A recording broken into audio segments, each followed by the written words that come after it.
చర్చించింది. ఆ కేసులో ఇప్పటికే ముగ్గురు ఐపీఎస్ అధికారులను సస్పెండ్ చేశారు. వారి సస్పెన్షన్ను వచ్చే సెప్టెంబర్ వరకు కూడా పొడిగించారు. ఈ కేసులో ముగ్గురు ఐపీఎస్ అధికారులు కూడా ఇద్దరు ఐపీఎస్ అధికారులు హైకోర్టుకు వెళ్లారు, ముందస్తు బెయిల్ తీసుకుని వచ్చారు. అందులో ప్రధానంగా ఐపీఎస్ అధికారి సీతారామాంజనేయులపై ఎక్కువగా ఆరోపణలు ఉన్నాయి. ఇప్పుడు ఐపీఎస్ అధికారి సీతారామాంజనేయులను ఆంధ్రప్రదేశ్ పోలీసులు అరెస్ట్ చేశారు. ముంబై నటి కాదంబరి జత్వానీని వేధించిన కేసులో అరెస్ట్ చేశారు. ఈ కేసులో పోలీస్ అధికారులు, రాజకీయ నాయకులు అంతా కుట్ర పన్ని తనను వేధించారు. విద్యాసాగర్తో తనపై తప్పుడు కేసు పెట్టించి తనను అరెస్ట్ చేయించి 42 రోజుల పాటు రిమాండ్లో పెట్టించి కనీసం బెయిల్ తీసుకోవటానికి కూడా అవకాశాన్ని కల్పించలేదు, తనను బెదిరించారు అంటూ కాదంబరి జత్వానీ ఆరోపించారు. ఈ కేసులో ఆంధ్రప్రదేశ్ ప్రభుత్వం చాలా సీరియస్గా తీసుకుంది, విచారణ మొదలుపెట్టింది. ఐపీఎస్ రూల్స్కి వ్యతిరేకంగా ప్రవర్తించారంటూ ముగ్గురు ఐపీఎస్ అధికారులపైన సస్పెన్షన్ వేటు వేసింది. తనపై విద్యాసాగర్తో కేసు పెట్టించడానికంటే ముందే పోలీసులు ముంబైకి వచ్చారు. అంతా ఓకే అని అనుకున్న తర్వాత ఇక్కడ విద్యాసాగర్తో కేసు పెట్టించి ముంబైలో తనను అదుపులోకి తీసుకొని చిత్రహింసలు పెట్టారు అంటూ కాదంబరి జత్వానీ ఆరోపించింది. ఇప్పుడు ఐపీఎస్ అధికారి సీతారామాంజనేయులను ఆంధ్రప్రదేశ్ పోలీసులు హైదరాబాద్లో అదుపులోకి తీసుకున్నారు. ఏపీసీఐడి పోలీసులు బేగంపేటలోని ఆయన నివాసంలో అరెస్ట్ చేసి విజయవాడకు తరలిస్తున్నారు. ఇప్పటికే సీతారామాంజనేయులపై సస్పెన్షన్ వేటు కూడా ఉంది. వైసీపీ హయాంలో ఇంటెలిజెన్స్ చీఫ్గా పనిచేశారు Sitaramanjaneyulu. Speaker Raghuramakrishnaraju custodial torture కేసులో ఏటుగా ఉన్నారు సీతారామాంజనేయులు. సీతారామాంజనేయులపై ఇప్పటికే 2 కేసులున్నాయి. ముందస్తు బెయిల్కు కూడా సీతారామాంజనేయులు వెళ్ళలేదు, ముందస్తు బెయిల్కు వెళ్ళలేదు సీతారామాంజనేయులు. ఈ కేసులో విశాల్ గున్ని, టాటా ఇద్దరు కూడా ముందస్తు బెయిల్కి వెళ్ళారు. క్రాంతి రాణా, టాటా ఇద్దరు కూడా ముందస్తు బెయిల్కి వెళ్ళారు. ఇద్దరికి ముందస్తు బెయిల్ వచ్చింది. కానీ సీతారామాంజనేయులు మాత్రం ముందస్తు బెయిల్కు అప్లై కూడా చేసుకోలేదు, ముందస్తు బెయిల్ మూవ్ చేయలేదు. దీంతో సీతారామాంజనేయులు ఎందుకు అరెస్ట్ చేయలేదు అంటూ హైకోర్టు కూడా ప్రశ్నించిన పరిస్థితి మనకి కనిపించింది. జగన్కు వీర విధేయుడిగా పనిచేశాడు అనే ఆరోపణలు సీతారామాంజనేయులపై ఉన్నాయి. ఇప్పుడు సీతారామాంజనేయులను ఏపీసీఐడి అధికారులు అరెస్ట్ చేశారు. మరింత సమాచారం మా ప్రతినిధి కృష్ణమోహన్ అందిస్తారు. కృష్ణమోహన్, సీతారామాంజనేయులను అదుపులోకి తీసుకున్న తర్వాత ఇప్పుడు ఏం జరగబోతోంది?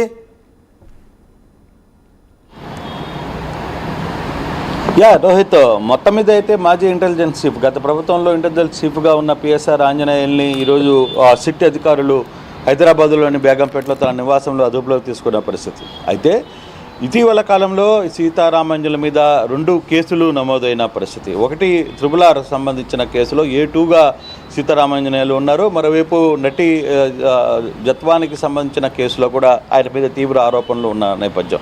దాని మీద కూడా అయితే ఆ కేసుకు సంబంధించి ఇప్పటికే ఇద్దరు ఐపీఎస్ అధికారులు ముందస్తు బెయిల్కి వెళ్ళారు. తర్వాత క్రాంతికుమార్ రాణా టాటా, తర్వాత విశాల్ గున్ని, వీళ్ళిద్దరు కూడా ముందస్తు బెయిల్ మీద ఉన్న నేపథ్యంలో మరోవైపు ఈరోజు సడన్గా సిట్టు పిఎస్ఆర్ ఆంజనేయుల్ని అదుపులో తీసుకుంది. అయితే ఇక్కడ చాలా ఆసక్తికరమైన అంశాలు అయితే వెలుగులో చూస్తున్నాయి. ఇటీవలే హైకోర్టు కూడా చాలా స్పష్టంగా అడిగింది. ఎందుకు కొంతమంది అధికారులను మాత్రమే అరెస్ట్ చేయాలనుకున్నారు, కొంతమందికి ఎందుకు ఇప్పుడు దాకా అరెస్ట్ చేయలేదంటే కూడా ప్రశ్నించిన పరిస్థితి అటు RRR కేసులో కావచ్చు, నటి జత్వానీ కేసులో కావచ్చు.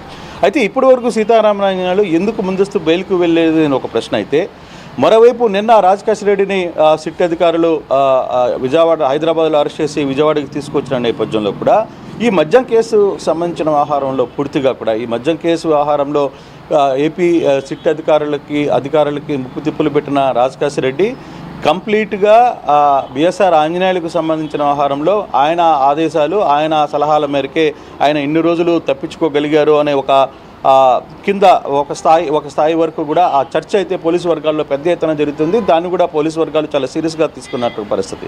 సో నిన్న రాజకేశ్ రెడ్డి దొరకగానే ఈరోజు ఉదయాన్నే పిఎస్ఆర్ ఆంజనేయులను కూడా అదుపులో తీసుకునే ప్రయత్నం చేశారు. సో అక్కడి నుంచి విజయవాడలో కూడా తరలిస్తున్నారు. విజయవాడకి తీసుకుని వచ్చిన తర్వాత అసలుకి పిఎస్ఆర్ ఆంజనేయుల మీద RRR కేసు, తర్వాత నటి జత్వానీ కేసుకు సంబంధించి ఏ కేసులో అదుపులో తీసుకున్నారు, ఇది డైరెక్ట్గా కోర్టు ముందు ప్రవేశపెట్టే పరిస్థితి ఉంటుందా, లేదు విచారణ నేపథ్యం అతన్ని సీరియస్గా అంటే ఈ అన్ని వ్యవహారాలు అంటే గత ప్రభుత్వంలో జరిగిన చాలా వ్యవహారాలకు సంబంధించి ఈయన చాలా ముఖ్యమైన సలహాదారులు, ముఖ్యమైన సలహాలు ఇస్తున్నారు అనేది ఒక చర్చ జరుగుతున్న నేపథ్యంలో అది అట్ ద సేమ్ టైం మద్యం కుంభకోణం కేసులో సంబంధించిన వ్యవహారంలో కూడా పూర్తిగా పోలీసులు అసలుకి పోలీసులకి వస్తున్న సమాచారాన్ని కావచ్చు, లేకపోతే ఇతనికి వస్తున్న సమాచారాన్ని నిందితులకు చేరవేస్తూ ముందస్తుగా వాళ్ళని అలర్ట్ చేస్తూ వాళ్ళని తప్పించుకునే దానికి మార్గం చూపించిన వ్యక్తిగా కూడా పిఎస్ఆర్ ఆంజనేయుల మీద ఒక ఆరోపణ అయితే పోలీసు వర్గాల్లో జరుగుతోంది.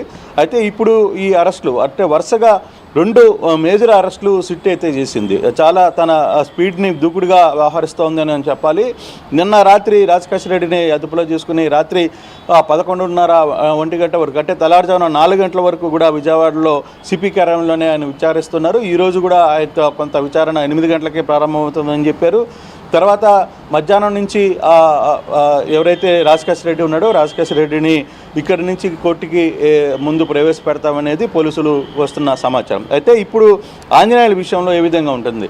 ఐఏఎస్ అధికారి ఆంజనేయుల విషయంలో మాజీ ఇంటెలిజెన్స్ చీఫ్గా పనిచేసిన ఒక వ్యక్తి విషయంలో ఏ విధంగా పోలీసులు రియాక్ట్ అయిపోతున్నారు, పోలీసుల దగ్గర నుంచి ఎటువంటి సమాచారం అంటే ఇప్పుడు విజయవాడకి తీసుకుని వస్తున్నారన్న సమాచారం చెప్తే ఏ కేసులో అరెస్ట్ చేశారనేది కూడా తెలియదు. కానీ అతని మీద 2 కేసులు ఉన్నాయి. ఆయన ఇప్పుడు కూడా ముందస్తు సమాచారం కూడా లేదు. అయితే ఇప్పుడు పోలీసులు ఈ 2 పెద్ద తలకాయలని వ్యవహారంలో ఒకటి మాజీ ఇంటెలిజెన్స్ చీఫ్గా ఉన్న సీతారామాంజనేయులు, అలాగే లిక్కర్ కుంభకోణంలో ప్రధాన సూత్రధారుగా అనుకుంటున్న రాజకేశ్ రెడ్డి వ్యవహారంలో ఈ 2 వ్యవహారంలో ఏ విధంగా వ్యవహరించబోతున్నారు అనేది ఈరోజు పోలీసులు ఆంధ్రప్రదేశ్ పోలీసులు ఏ విధంగా ముందుకు వెళ్తారనేది వేచి చూడాల్సిన పరిస్థితి అయితే ఉంది.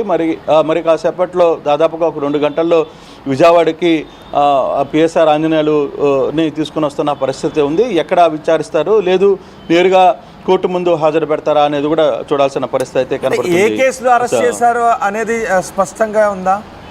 వాళ్ళ కుటుంబ సభ్యులకు అరెస్ట్ నోటీస్ ఇస్తారు అంటే బేసిక్గా ఒకటి ఇప్పుడు మనకు అందుతున్న సమాచారం అయితే జత్వానీ కేసుకి సంబంధించి అలాగే RRRకి సంబంధించిన వ్యవహారంలో కూడా గతంలో ఇటీవలే కూడా హైకోర్టు మీరు ఎందుకు కొంతమంది అధికారులని అదుపులో తీసుకోలేదు అనే ఒక ప్రశ్న కూడా వేస్తున్న నేపథ్యంలో సో ఇప్పుడు ఈ 2 కేసులకు సంబంధించి దాదాపుగా అంతే, కానీ పోలీసుల నుంచి అధికారిక సమాచారం అయితే లేదు. బట్ ఇప్పుడు వరకు మనకు అందుతున్న సమాచారం ప్రకారం అయితే మాత్రం జత్వానీ కేసులో ఇతన్ని అదుపులోకి తీసుకున్నారు అనేది చాలా స్పష్టంగా అర్థమవుతుంది. ఈ కేసుకు సంబంధించి పూర్తి వివరాలు ఇంకా అంటే ఇతన్ని తీసుకుని వచ్చి పోలీస్ స్టేషన్కి ఇప్పుడు సిట్ కార్యాలయానికి తీసుకుని వస్తున్నారు కాబట్టి ఇక్కడ కాసేపు విచారిస్తారా, లేదు నేరుగా పోలీస్ స్టేషన్కి కోర్టుకి తరలిస్తారా అనేది కూడా వేచి చూడాల్సిన పరిస్థితి అయితే ఉంది. కానీ మిగిలిన 2 ఐపీఎస్ అధికారులు క్రాంతిరాణ టాటా, విశాల్ గుని ఇద్దరు కూడా బెయిల్ పిటిషన్ మూవ్ చేసుకున్నారు, యాంటిసిపేటరీ బెయిల్ తీసుకున్నారు. సీతారామాంజనేయులు అసలు ఆ ప్రయత్నం చేయకపోవడానికి కారణం ఏంటి? అంటే బేసిక్గా అదే కొంత సమాచారం కూడా అంటే ఇప్పటికి కేసులకు సంబంధించిన వ్యవహారంలో ఒక ఇంటెలిజెన్స్ చీఫ్గా ఉన్న వ్యక్తి ముందస్తు బెయిల్ కోసం వెళ్ళడం ఏంది అనే ఒక ఆలోచనతో ఉన్నారా ఆయన, లేదు నన్ను ఎవరేం చేయగలరు, లేదు ఇప్పుడు ఈ వ్యవహారంలో నా రోల్ ఏం లేదు అని భావిస్తున్నారా అనేది 2 ఆలోచన. సో కానీ మొత్తం మీద ఈ 2 కేసుల్లో కూడా ఆయన ఎక్కడ బెయిల్కి అయితే ముందస్తు బెయిల్కి పోలేదు. అదే కేసుకు సంబంధించి ఉన్నతాధికారులు చాలామంది అధికారులు ఆ కేసులో ఉన్న అధికారులు ఇద్దరు కూడా ముందస్తు బెయిల్ని పొందగలిగారు. అయితే వీళ్ళందరూ కూడా సస్పెన్షన్లో ఉన్నమాట అయితే నిజమే, కానీ సెప్టెంబర్ 1 కూడా ఈ సస్పెన్షన్ కొనసాగే అవకాశం అయితే కనబడుతుంది.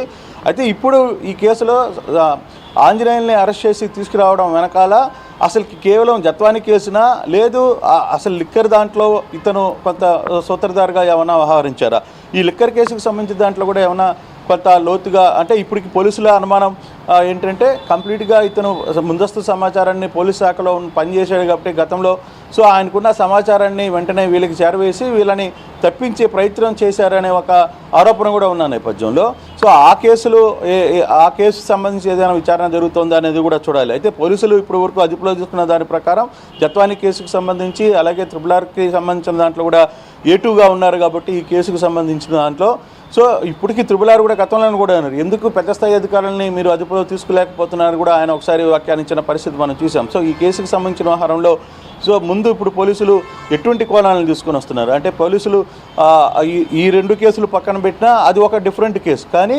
నిందితులకు సమాచారం ఇచ్చి వాళ్ళని తప్పించే ప్రయత్నం చేశారు అనే ఒక ఆరోపణ ఏదైతే వినపడుతుందో దానికి సంబంధించి అది కొంత సీరియస్ కేసుగా మారే అవకాశం ఉంది. సో ఆ కేసు ఏమైనా నమోదు చేస్తారనేది కూడా వేచి చూడాల్సిన పరిస్థితి అయితే ఉంది. రఘు రైట్ కృష్ణమోహన్, ఆంధ్రప్రదేశ్ మాజీ intelligence chief PSR ఆంజనేయులను Andhra Pradesh CID పోలీసులు హైదరాబాద్లో అరెస్ట్ చేసి తీసుకువెళ్లారు. పిఎస్ఆర్ ఆంజనేయులపై 2 కేసులున్నాయి. RRRను వేధించిన కేసులోను, అలాగే కాదంబరి జత్వాని అక్రమ అరెస్టు కేసులోను సీతారామాంజనేయులపై అభియోగాలు ఉన్నాయి. కాదంబరి జత్వానిని వేధించిన కేసులో కాంతిరాణ టాటా, విశాల్ గున్ని వీళ్ళిద్దరితో పాటు ఐపీఎస్ పిఎస్ఆర్ ఆంజనేయులు ముగ్గురు ఐపీఎస్ అధికారులపై అభియోగాలు ఉన్నాయి. ఈ ముగ్గురిని కూడా ఆంధ్రప్రదేశ్ ప్రభుత్వం, కూటమి ప్రభుత్వం సస్పెండ్ చేసింది. సస్పెన్షన్ సమయం ముగియడంతో మరో 6 నెలల పాటు కూడా సస్పెన్షన్ని పొడిగించింది. సెప్టెంబర్ వరకు, వచ్చే సెప్టెంబర్ 25వ తారీఖు వరకు ఈ సస్పెన్షన్ అమల్లో ఉంటుంది అని చెప్పారు. కాంతిరాణ టాటా, విశాల్ గున్ని ఈ కేసులో హైకోర్టుకు వెళ్ళి ముందస్తు బెయిల్ తెచ్చుకున్నారు. కానీ పిఎస్ఆర్ ఆంజనేయులు మాత్రం ఆయన ముందస్తు బెయిల్ తెచ్చుకోలేదు, కోర్టుకు కూడా వెళ్ళలేదు. ఈ నేపథ్యంలో పిఎస్ఆర్ ఆంజనేయులు ఎందుకు అరెస్ట్ చేయలేదు, ఆయన అరెస్టు గురించి కూడా హైకోర్టు కొన్ని వ్యాఖ్యలు చేసింది. ఇప్పుడు ఆంధ్రప్రదేశ్ సిఐడి అధికారులు హైదరాబాద్లో పిఎస్ఆర్ ఆంజనేయులను అదుపులోకి తీసుకున్నారు. అయితే ఏ కేసులో అదుపులోకి తీసుకున్నారో అనేది ఇంకా స్పష్టంగా తెలియాల్సి ఉంది. RRR కేసులోనా లేదా కాదంబరి జత్వాని కేసులో అరెస్ట్ చేశారా అనే విషయంపై ఇంకా కొంత క్లారిటీ రావాలి. కాదంబరి జత్వాని తీవ్రమైన ఆరోపణలు చేశారు. కాంతిరాణ టాటా పైన, పిఎస్ఆర్ ఆంజనేయుల పైన, విశాల్ గున్ని పైన కాదంబరి జత్వాని తీవ్రమైన ఆరోపణలు చేశారు.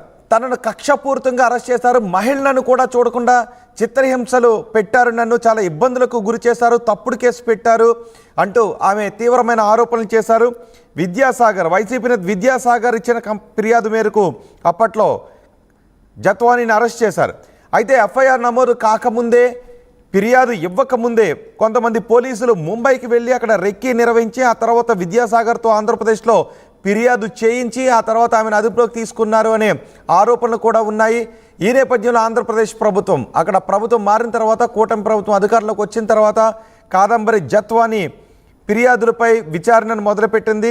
ఇక్కడ ముగ్గురు ఐపీఎస్ అధికారులు కూడా నిబంధనలకు విరుద్ధంగా వ్యవహరించారు అనే ప్రాథమిక సమాచారం ఉండటంతో ముగ్గురు